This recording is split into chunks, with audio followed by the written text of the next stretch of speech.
अब थर्ड परिभाषा, थर्ड में चुंबकशीलता, चुंबकशीलता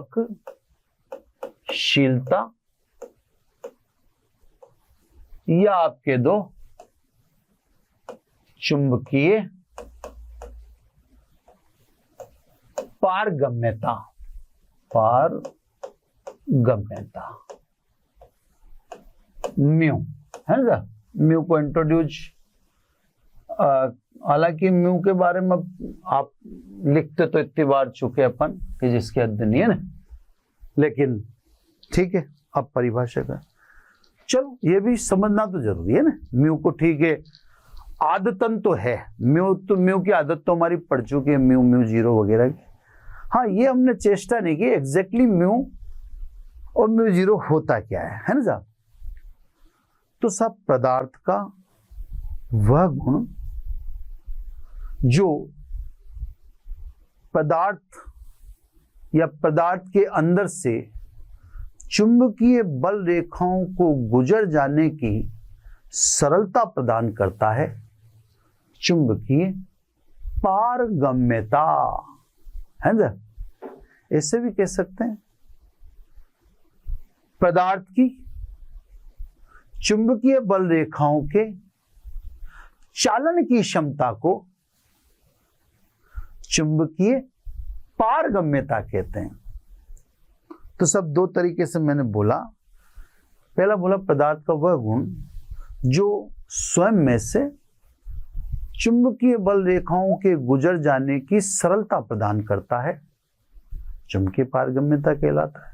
दूसरी परिभाषा थोड़ी स्टैंडर्ड की और अच्छी भी है। दूसरी परिभाषा में कहा चुंबकीय पदार्थ के चुंबकीय बल रेखाओं के या किसी पदार्थ के कहते हैं किसी पदार्थ के चुंबकीय बल रेखाओं के चालन की क्षमता को चुंबकीय पारगम्यता म्यू कहते हैं। अब उदाहरण, क्योंकि बात ठीक है शब्द तो सही थे लेकिन कई बार शब्द इतने कठिन हो जाते हैं कि बात थोड़ी हाथ से निकल जाती है। तो देखो इससे समझो, उच्च चुंबकीय पारगम्यता के कारण लोहा या लोहे में से गुजरने वाली चुंबकीय बल रेखाओं की संख्या वायु की तुलना में अधिक होती है। मैं पहले एक बार सीन दिखा दूं। जैसे मान लीजिए ये चुंबकीय बल रेखाएं हैं,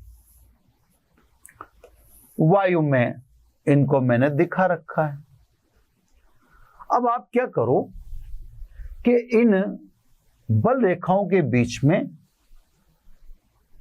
लो चुंबकीय पदार्थ रख दो, लोहा रख दो, ऐसे समझो ठीक है। या आपने लो चुंबकीय पदार्थ रख दिया। अब जैसे आपने लो चुंबकीय, तो पहले बल रेखाएं किस में से गुजर रही थी? ये पहले बल रेखाएं वायु में से गुजर रही थी, है ना। गुजर तो भी वायु में से रही हैं, लेकिन अब देखो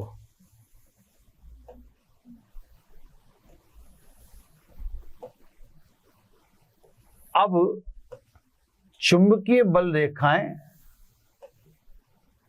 लोहे में से गुजरेंगी, क्योंकि यह चुंबकीय बल रेखाओं को गुजरने में सरलता प्रदान करता है। ठीक है, तो बल रेखाओं का स्वरूप चेंज हो जाएगा, एकदम वक्राकार हो जाएंगे, है ना। तो सब इसका मतलब लोहे की चुंबकीय पारगम्यता उच्च है, इससे लोहे में से गुजर वायु की तुलना में, इसलिए लोहे में से गुजरने वाली बल रेखाओं की संख्या वायु की तुलना में ज्यादा है। अब सब इसी के संदर्भ में अगर एक छोटी सी बात सोचें, तो जैसे मान लीजिए किसी चुंबक को आप संरक्षित रखना चाहते हैं, सुरक्षित रखना चाहते हैं, आप चाहते हैं कि वो पृथ्वी के चुंबक से प्रभावित नहीं हो। भाई पृथ्वी के चुंबक को पढ़ने के बाद ये समझ गए होंगे कि आप किस पे लेटते किस पे बैठते हो, चुंबक पर, क्योंकि पृथ्वी एक विशाल प्राकृतिक चुंबक है। तो ये बात तो क्लियर हो चुकी कि हम पृथ्वी पर लेटते बैठते हैं, तो स्वाभाविक है हम सब काम चुंबक पर ही कर रहे हैं, खाना खाना पीना वगैरह, है ना। तो सब इसका अर्थ भाई पृथ्वी के चुंबक से तो हम सहमत हैं ही, सही है ना। तो कोई भी चुंबक होगा वो पृथ्वी के चुंबक से अफेक्ट होगा, उसकी तीव्रता में कमी वृद्धि हो सकती है, लेकिन आप उसको चाहते हो कि पृथ्वी के चुंबक के संपर्क में आए नहीं। तो इस टॉपिक के अनुसार लोहे का एक बॉक्स ले लो, बक्सा, उस लोहे के बक्से में कोई लकड़ी के पटे पे चुंबक रख दो। अब आप कहेंगे इससे कैसे संरक्षित है? भाई आपने लोहे के बक्से में रखा है ना, कौन? दंड चुंबक। तो चुंबकीय बल रेखाएं तो लोहे का बक्सा एब्जॉर्ब कर लेगा, या चुंबकीय बल रेखाएं तो लोहे के बक्से में से गुजरेंगी ना, वो पटे पर रखे चुंबक से क्यों गुजरेंगी? तो उसको अफेक्ट ही नहीं करेंगी, है ना। तो आपका चुंबक संरक्षित रह जाएगा, सुरक्षित रह जाएगा। क्लियर? अब सब म्यू क्या होता है तो वो आप यहां देख लो, है ना। ये लिखा ही है सब, यहां से निकाल लेंगे। म्यू जीरो बराबर B zero upon H, mu बराबर बी अपॉन एच। यहां पर एक छोटी सी बात भी बताया था, दोबारा खोला तो देखो यहां भी एच ही लिख रखा है, यहां भी एच ही लिख रखा है। क्यों? जबकि यहां तो बी जीरो लिखा है और यहां बी लिखा है। तो भैया बी माध्यम से प्रभावित है, इससे उसमें बी जीरो और बी लिखना पड़ा। ये दोनों किससे प्रभावित हैं? माध्यम से। ये भी और ये भी। एच को माध्यम से क्या लेना देना? तो उसके रिप्रेजेंटेशन में चेंज क्यों आएगा? वो तो धारा के कारण है। इनके रिप्रेजेंटेशन में चेंज, इसको कह रहे हो निर्वात में, इसको कह रहे हो माध्यम में, तो चेंज दिखाना जरूरी है सिंबल में। लेकिन एच तो धारा के कारण, उसको माध्यम से कोई लेना देना नहीं। यहां भी धारा के कारण, यहां भी धारा के कारण, इसने दोनों जगह। तो बी की म्यू की डेफिनेशन उधर से ले लो, है ना। तो निर्वात में बात करेंगे तो mu zero is equal to B zero upon H. मात्रक चाहो तो यहां से निकाल लो। ये तो अपन ने वेबर प्रति मीटर स्क्वायर, एच का मात्रक अभी लिखा ही सही, एम्पियर प्रति मीटर। तो ये 1 एम से 1 एम्पियर तो कट गया, यानी ये हुआ वेबर प्रति एम्पियर इंटू मीटर। वेबर प्रति एम्पियर को हेनरी कहते हैं, तो आप हेनरी प्रति मीटर लिख दो। तो निर्वात में तो म्यू जीरो ये लिख देंगे, और माध्यम की बात करें तो माध्यम में आप ये लिख देना, बी अपॉन एच लिख देना। भाई बी जीरो मत लिखना, माध्यम की बात कर रहे हो तो माध्यम में तो बी अपॉन एच ही लिख दीजिए। माध्यम में अपने को कोई लेना देना है ही नहीं। ठीक है ना, क्लियर होगी? अब इसी में हाथों हाथ अपन आपेक्षिक चुंबकशीलता भी इसी के साथ पढ़ लेते हैं ना। तो इसी पेज पर मैं वो भी लिखा था छोटे से में, इसी पे अपन पढ़ लेते हैं आपेक्षिक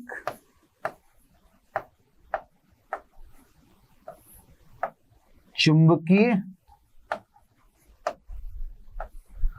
पारगम्यता, है ना। अब यहां पे जरूर आपकी तुलना वाला काम हो सकता है, स्थिर विद्युत की तुलना करके, या आप इसको क्लियर कर सकते हो। आपेक्षिक है तो सब माध्यम में चुंबकीय क्षेत्र B तथा निर्वात में चुंबकीय क्षेत्र B जीरो के अनुपात को आपेक्षिक चुंबकीय पारगम्यता कहते हैं। मतलब म्यू आर, ये माध्यम में चुंबकीय क्षेत्र, ये निर्वात में। अब B को लिखोगे आप म्यू एच, जबकि B जीरो को लिखोगे म्यू जीरो एच। एच से एच कट जाएगा तो म्यू अपॉन म्यू जीरो। तो आप ऐसे भी कह सकते हो माध्यम की चुंबकीय पारगम्यता तथा निर्वात की चुंबकीय पारगम्यता के अनुपात को आपेक्षिक चुंबकीय पारगम्यता। इसको इसलिए मैंने ज्यादा फोकस नहीं किया आपेक्षिक वाले को, क्योंकि आप देख लो पुराना, अगर पराविद्युतांक आपको याद है स्थिर विद्युत की का, तो आप पराविद्युतांक से नकल करके एज इट इज लिख दो, वो तो बात तो वही आ रही है, ले देख के बात तो वही आएगी, है ना। तो सब आपेक्षिक चुंबकीय पारगम्यता, या तो कह दो माध्यम में चुंबकीय क्षेत्र व निर्वात में चुंबकीय क्षेत्र का अनुपात, या आप कह दो माध्यम की चुंबकशीलता तथा निर्वात की चुंबकशीलता के अनुपात को, समान भौतिक राशियों का अनुपात है, इसलिए ये मात्रक व विमाहीन होगा। इसका न तो मात्रक है न इसकी विमा है। 4 भौतिक राशियां पढ़नी थी सब, 3 अपन ने पढ़ ली, अब चौथी है ना। चौथी भौतिक राशि है चुंबकीय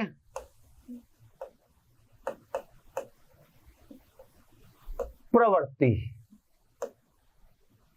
है ना। इसको काई से दिखाते हैं, ये सिंबल एक्स नहीं है, ये सिंबल बुलाता है, ये सिंबल को बोलते हैं काई, है ना। अब ची लिख रहा है कि जो भी है आप उस हिसाब से समझ लो। ये भी पदार्थ का गुण है। जैसे अपन अभी जब आई पढ़ रहे थे तो मैंने कहा था लोहे का छड़ है, कॉपर का, एल्यूमिनियम का, जो भी है अलग अलग जो हैं, तो क्या इनमें या इन्हें एक ही चुंबकीय क्षेत्र में रख दें तो सब में उत्पन्न आई यानी चुंबकत्व इक्वल होगा क्या? नहीं होगा, है ना। तो सब आप एच आरोपित कर रहे हो, आई पदार्थ के अंदर पैदा होता है। अब एक ही चुंबकन क्षेत्र में आप स्टील रख रहे हो, नर्म लोहा रख रहे हो, और भी जो भी चुंबकीय पदार्थ है वो रख रहे हो, तो भैया सब में आई बराबर क्यों नहीं है? I directly proportional to H, जैसे जैसे एच बढ़ाओगे वैसे वैसे आई बढ़ता है चुंबकीय पदार्थ में। चुंबकीय पदार्थ में अल्प एच तक तो ये बात सही है, एच के अल्पमान तक तो ये बात बिल्कुल सटीक है, लेकिन फिर बाद में सब में इंटेंसिटी यानी आई एक जैसी नहीं होती। तो सब एक ही चुंबकीय क्षेत्र में रखे जाने पर, चुंबकन क्षेत्र में रखे जाने पर अलग अलग पदार्थ में उत्पन्न आई अलग अलग होता है। उसको किससे समझाएंगे? तो सब उससे समझाएंगे आप भौतिक राशि चुंबकीय प्रवृत्ति से। ये वो भौतिक राशि है जो बताएगी कि पदार्थ एक जैसे चुंबक क्यों नहीं बन पाते जबकि चुंबकीय क्षेत्र समान है। तो सब पदार्थ का वह गुण जो चुंबकीय क्षेत्र में रखे जाने पर पदार्थ के सरलता से चुंबकित होने को दर्शाता है, चुंबकीय प्रवृत्ति कहलाता है। एक बार और बोलेंगे, थ्योरी है तो पदार्थ का वह गुण जो चुंबकीय क्षेत्र में रखे जाने पर पदार्थ के चुंबकित या पदार्थ के सरलता से चुंबकित होने को दर्शाता है, चुंबकीय प्रवृत्ति कहलाता है। अलग अलग पदार्थों की चुंबकीय प्रवृत्ति यानी काई अलग अलग होती है। यही बात एक विशेष थी, अलग अलग पदार्थों की चुंबकीय प्रवृत्ति काई का मान अलग अलग होता है। अब उदाहरण से समझो। उच्च चुंबकीय प्रवृत्ति के कारण नर्म लोहा, कौन? नर्म लोहा, स्टील यानी इस्पात की तुलना में अत्यंत सरलता से शीघ्र प्रभावशाली या शक्तिशाली चुंबक बन जाता है, जबकि दोनों एक समान चुंबकीय क्षेत्र में और एक जितने ही समय में रखे गए हैं। यानी अब इसको शब्दों में समझा दूं, अपन ने एक ही चुंबकीय क्षेत्र लिया, दो पदार्थ लिए, एक नर्म लोहा लिया, एक स्टील लिया, दोनों को बराबर समय का मतलब जैसे 20 मिनट, 5 मिनट, 25 मिनट, दोनों को इक्वल टाइम दे दिया। जैसे मान लो 5 मिनट। अब इक्वल टाइम में आप क्या देखते हैं कि नर्म लोहा स्टील की तुलना में तुरंत शानदार प्रभावशाली या शक्तिशाली चुंबक में रूपांतरित हो जाएगा।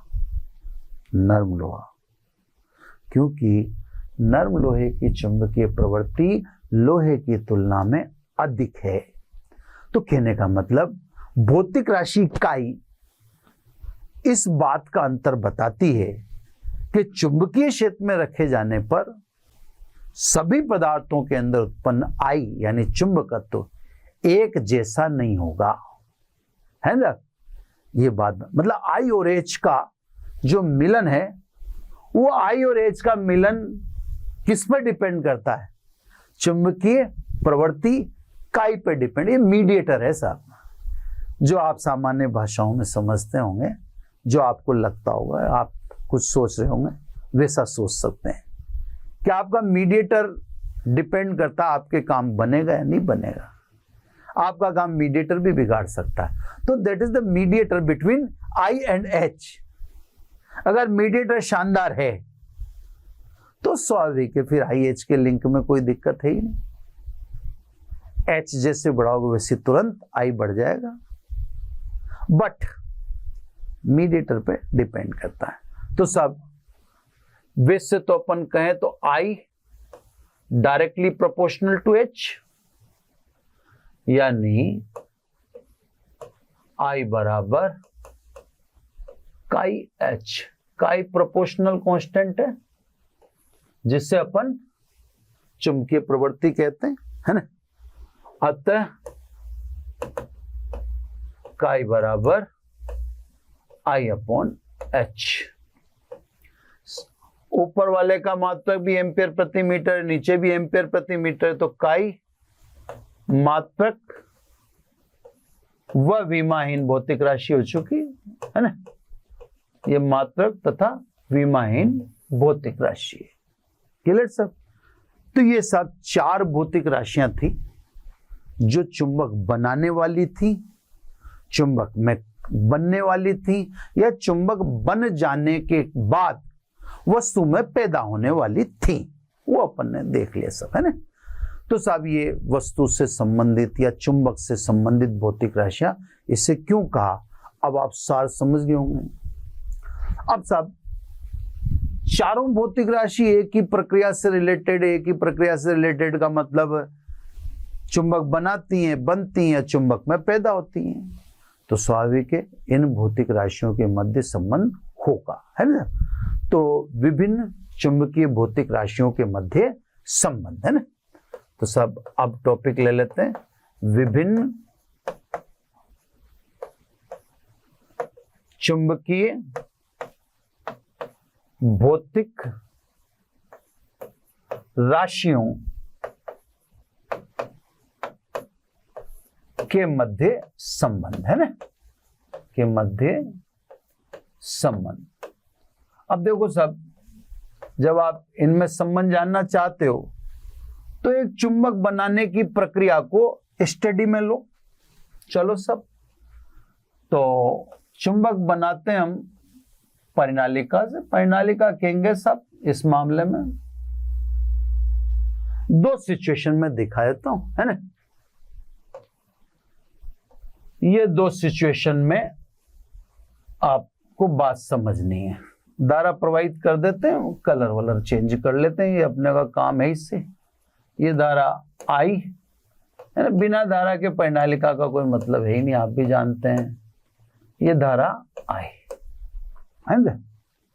अब इसमें अंतर है, एक है पदार्थ रहित और दूसरी है पदार्थ युक्त। इसमें तो आपने चुंबकीय पदार्थ रख रखा है, जो मान लीजिए चुंबक भी बन गया सपोज, है ना।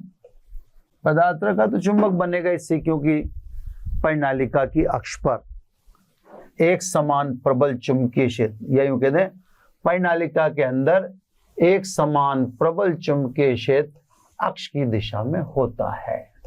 देखो सब चीजें चित्रों से कितनी सुंदर बन जाती हैं और समझ में आती हैं। अब देखो ये जो ए है ना, ए बी में बांट दें इसको, ए और ये बी। इस ए में देखो आप पदार्थ रहित है, पदार्थ रहित है तो केवल आप कहोगे कुल चुंबकीय प्रेरण निर्वात में चुंबकीय प्रेरण μ0 Ni के बराबर होगा।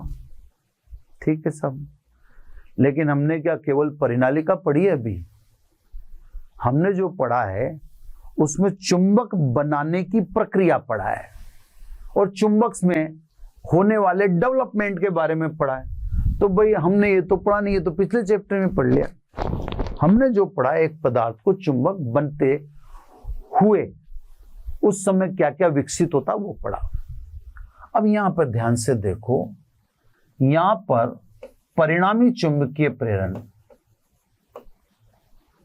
परिनालिका के कारण चुंबकीय क्षेत्र B0 तो होगा, इससे तो पहले ही था वो होगा उसके अंदर कोई पदार्थ। लेकिन अब पदार्थ भी चुंबकित हो चुका है। जब पदार्थ स्वयं चुंबकित हो चुका तो वह खुद भी चुंबकीय क्षेत्र उत्पन्न करेगा। तो सब ये पदार्थ का चुंबकीय क्षेत्र। तो सब पदार्थ युक्त धारावाही परिनालिका, पदार्थ रहित नहीं, माध्यम युक्त, माध्यम युक्त कह दो, पदार्थ युक्त, माध्यम युक्त कहता हूं, वो ज्यादा अच्छा स्टैंडर्ड लगता है। माध्यम युक्त परिनालिका में या के कारण, माध्यम युक्त परिनालिका के कारण परिणामी चुंबकीय क्षेत्र कैपिटल B निर्वात में परिनालिका के चुंबकीय क्षेत्र B0 वह पदार्थ के चुंबकित हो जाने के कारण उत्पन्न चुंबकीय क्षेत्र B मटेरियल Bm के योग के या सदिश योग के कह दो बराबर होता है। यानी B is equal to B0 plus B material. अब देखो अपन क्या पढ़ रहे हैं, विभिन्न चुंबकीय भौतिक राशियों के मध्य संबंध। ये मैंने पहली लाइन बोली, अब इसके बाद जो भी अपन चलाते जाएंगे वो सब संबंधी संबंध है। आप उसमें स्टेप को कहीं भी रोक दो। यानी मेरे कहने का मतलब है कि इसके बाद जो मैं लिखने जा रहा हूं वह हर स्टेप पर न्यूमेरिकल हो सकता है। हाँ, मेरे को तो संबंध कहीं ना कहीं रोकना ही पड़ेगा। तो मैं जहां संबंध रोकूंगा तो वो शो टेस्ट करने के लिए, लेकिन अब जो मैं लिख रहा हूं वो डेफिनेटली आप समझ जाइए संबंध नहीं, यहां से संबंध चालू हो जाता है। अब देखो यहां पे ध्यान से, क्योंकि परिनालिका का चुंबकीय क्षेत्र निर्वात में कितना B बराबर μ0H, अभी मैं आपको समझाऊंगा। वह B मटेरियल, ये एक बात समझ में, निर्वात में, भाई निर्वात में परिनालिका का चुंबकीय क्षेत्र, ये देखो अब मैंने अभी आपको चुंबकीय भौतिक राशियां पढ़ाई थी, है ना, यहीं पे देख लो, ये B0 बराबर μ0H, यहां से दिख रहा है आपको सब क्लियर। अब ये एक बात विशेष वाली समझो जो मैं आपको समझाना चाहता हूं, है ना। इसमें एक बात ध्यान रखना कि हर चीज किताबों में बहुत ज्यादा स्पष्ट नहीं होती। हालांकि बुक्स का कोई मुकाबला नहीं है, मैं ऐसा नहीं कह रहा, 80-90% तो बुक में अच्छी स्पष्ट होती हैं, लेकिन कुछ चीजें ऐसी होती हैं जो आप पढ़कर मनन करके और फिर आपको सोचने से पता पड़ता है कि अरे यार ये कहना चाहता, भले वो कहना चाहता और नहीं चाहता उससे मतलब नहीं है, वो क्या बताना चाहता, पर हम कई चीजें पढ़ चुकने के बाद समझते हैं कि यार ये कहना चाहता है। फिर एक अनुभव से उसका मंथन करते हैं, फिर ले दे के हम कई जगह उसको टटोलते हैं, फिर हाँ यार जो हमने समझा वो सही है, ठीक है, फिर आपके सामने परोसा जाता है। तो सब अब भी मटेरियल की बात आएगी। मटेरियल मतलब जैसे दंड चुंबक है, तो दंड चुंबक का जो चुंबकीय क्षेत्र है वो not because of H, because of I। दंड चुंबक के पास तो I है, तो वो अपना चुंबकीय क्षेत्र किससे प्रकट करेगा, वो तो I से प्रकट करेगा ना साहब। ये देखो पदार्थ के चुंबकत्व का माप, इसके द्वारा चुंबकों के मध्य अंतर, चुंबक की अधिकतम सीमा। तो पदार्थ तो I से अपने चुंबक को शो करता है ना। तो कहने का मतलब मटेरियल जो चुंबक बन चुका उसका चुंबकत्व I से बताओगे, परिनालिका का S से बताओगे, है ना। तो वो अपन ने पहले ही बता दिया इस चीज को, क्लियर। अब ध्यान से देखना, ये भी एक स्थिर विद्युत की में भी ऐसी बातें आई तो थी थोड़ी बहुत, अगर आपने जैसे संधारित्र सूत्र पढ़ा था, उस समय पढ़ाई थी मैंने आपको। अब देखो, ये निर्वात में चुंबकीय क्षेत्र, इसका निर्वात में चुंबकीय क्षेत्र, लेकिन परिनालिका तो पदार्थ युक्त है ना, तो परिनालिका को तो किसमें निकालूंगा? माध्यम में। तो देखो बी को कैसे लिखूंगा? म्यू एच, है ना। देखो मजेदार चीज, परिनालिका के कारण निर्वात में ये रहा, पदार्थ के कारण निर्वात में ये रहा, लेकिन पदार्थ युक्त परिनालिका के लिए तो बी होगा ना, तो म्यू एच है ना। अब वैल्यू रख दो सब, ये म्यू 0 एच, ये म्यू 0 आई। अब मैं इसको ऑपरेट करके शॉर्ट पे ले आऊंगा, बस इसको छोटा करने पे ले आऊंगा, लेकिन बस संबंध यहीं से ही है। म्यू 0 को कॉमन ले लो, ये देखो म्यू एच, इधर से आपने म्यू 0 को कॉमन ले लिया तो ये एच अपॉन आई हो गया। अब ये सब चीजें संबंधी हैं साहब, है ना, एच अपॉन ये एच प्लस आई, ठीक है ना।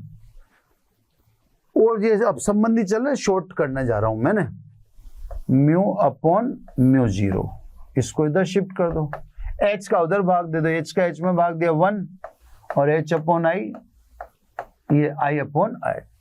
म्यू अपॉन म्यू 0 को आप लिखेंगे आपेक्षिक पारगम्यता, म्यू आर,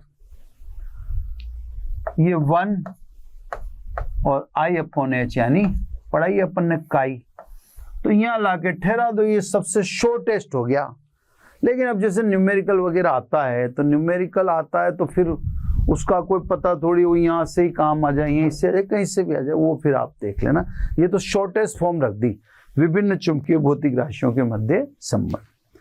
तो इस लेक्चर में एग्जाम वाइज तो मैं नहीं कहूँगा कि एग्जाम वाइज तो कुछ बड़ी चीज मिलेगी आपको एग्जाम में, तो देखो ये चीजें, पर ये वो चीजें हैं जो आप कभी खुद भी अगर पढ़ाने वाले प्रोफेशन में आओगे तो आपको ये चीज जो आज सुनाई है इसको समझने में बड़ा टाइम लगेगा, है ना। तो ये एग्जाम पॉइंट ऑफ व्यू से नहीं है, ये वो चीजें हैं जो वास्तव में चुंबक के अंदर विकसित होती हैं, कैसे विकसित होती हैं, ये कैसा चक्र है, ये किस तरह से सारा चल रहा है, उसको समझने में सहायक लेक्चर है ना।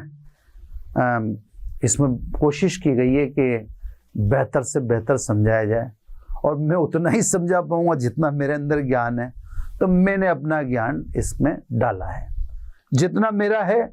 अब हो सकता है इससे भी आगे आप उन्हें कोई बता सकता हो, उसमें कोई दो हम भी अर्जित करेंगे, ठीक है। तो बच्चों अब वापस से जो नेक्स्ट लेक्चर होगा अपना, उसमें वापस फिर आपको नया टॉपिक देखने को मिलेगा। तो शुरू में देखो, अब शुरू में इस चैप्टर में टॉपिक टूट रहा था, मैंने आपको बता भी दिया था, जैसे दंड चुंबक से संबंधित गुण है, दंड चुंबक के गुण है, उसमें टूटा था टॉपिक, है ना। लेकिन उसके बाद मैंने टूटने नहीं दिया। अब जैसे पिछला लेक्चर है वो पृथ्वी पर फोकस कर दिया मैंने टोटल, है ना। ये वाला लेक्चर है, इसको मैंने दंड चुंबक की परिभाषाओं से कर दिया। फिर जैसे कुछ चीज है भी सही, आप देखो एक सीमा होती है, आपके एग्जाम के पढ़ने की सीमा होती है, हमारे को भी पता नहीं, तो कुछ और चीजें भी, चुंबकीय बल रेखाएं वगैरह भी अगर होगी तो मैं कोशिश करूंगा दिखाऊंगा, नहीं तो वो इतना महत्व नहीं रखती। महत्व जो रखते हैं वो आपको पढ़ाया जा रहा है। चुंबकीय बल रेखाओं वगैरह का तो सीन देख लेंगे, अगर अपने पास पर्याप्त समय होगा तो लेंगे, नहीं तो वो जरूरी भी नहीं है ना। तो बच्चों आज इतना ही, थैंक यू वेरी मच।